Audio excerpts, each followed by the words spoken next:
హెబ్రీయులకు వ్రాసిన పత్రిక 8వ అధ్యాయము. మేము వివరించుచున్న సంగతులలోని సారాంశమేదనగా, మనకు అట్టి ప్రధాన యాజకుడు ఒకడున్నాడు.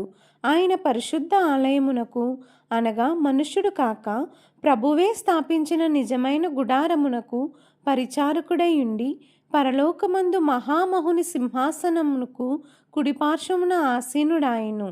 ప్రతి ప్రధాన యాజకుడు అర్పణలను బలులను అర్పించుటకు నియమింపబడును.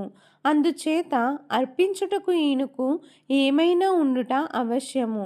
ధర్మశాస్త్ర ప్రకారము అర్పణలు అర్పించువారున్నారు గనుక ఈయన భూమి మీద ఉన్న ఎడల యాజకుడై ఉండడు. మోషే గుడారము అమర్చబోయినప్పుడు కొండ మీద నీకు చూపబడిన మాదిరి చొప్పున సమస్తమును చేయుటకు జాగ్రత్త పడుము అని దేవుని చేత హెచ్చరింపబడిన ప్రకారము ఈ యాజకులు పరలోక సంబంధమగు వస్తువుల ఛాయారూపకమైన గుడారమునందు సేవ చేయుదురు. ఈయన అయితే ఇప్పుడు మరి ఎక్కువైన వాగ్దానములను బట్టి నియమింపబడిన మరి ఎక్కువైన నిబంధనకు మధ్యవర్తి అయి ఉన్నాడు గనుక మరి శ్రేష్టమైన సేవకత్వము పొందియున్నాడు. ఏలియనగా ఆ మొదటి నిబంధన లోపము లేనిదైతే రెండవ దానికి అవకాశం ఉండనేరదు. అయితే ఆయన ఆక్షేపించి వారితో ఇలాగు చెప్పుచున్నాడు, ప్రభు ఇట్లనెను, ఇదిగో ఒక కాలము వచ్చుచున్నది, అప్పటిలో ఇశ్రాయేలు ఇంటివారితోనూ యూదా ఇంటివారితోనూ నేను క్రొత్త నిబంధన చేయుదును.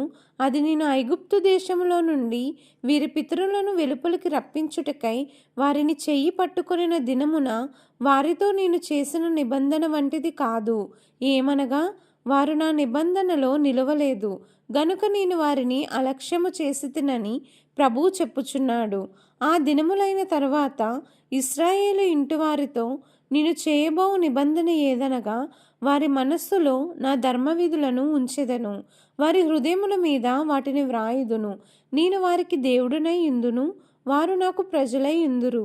వారిలో ఎవడును ప్రభువును తెలుసుకొనుడని తన పట్టణస్థునికైనను తన సహోదరునికైనను ఉపదేశము చేయడు.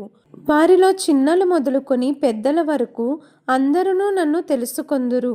నేను వారి దోషముల విషయమై దయ కలిగి వారి పాపములను ఇకను ఎన్నడూనూ జ్ఞాపకము చేసుకొననని ప్రభువు సెలవిచ్చుచున్నాడు. ఆయన క్రొత్త నిబంధన అని చెప్పుడు చేత మొదటిది పాతదిగా చేసియున్నాడు. ఏది పాతగిలి ఉడికిపోవునో అది అదృశ్యమగుటకు సిద్ధముగానున్నది. దేవుడు ఈ పరిశుద్ధ లేఖనమును దీవించి ఆశీర్వదించును గాక. ఆమెన్.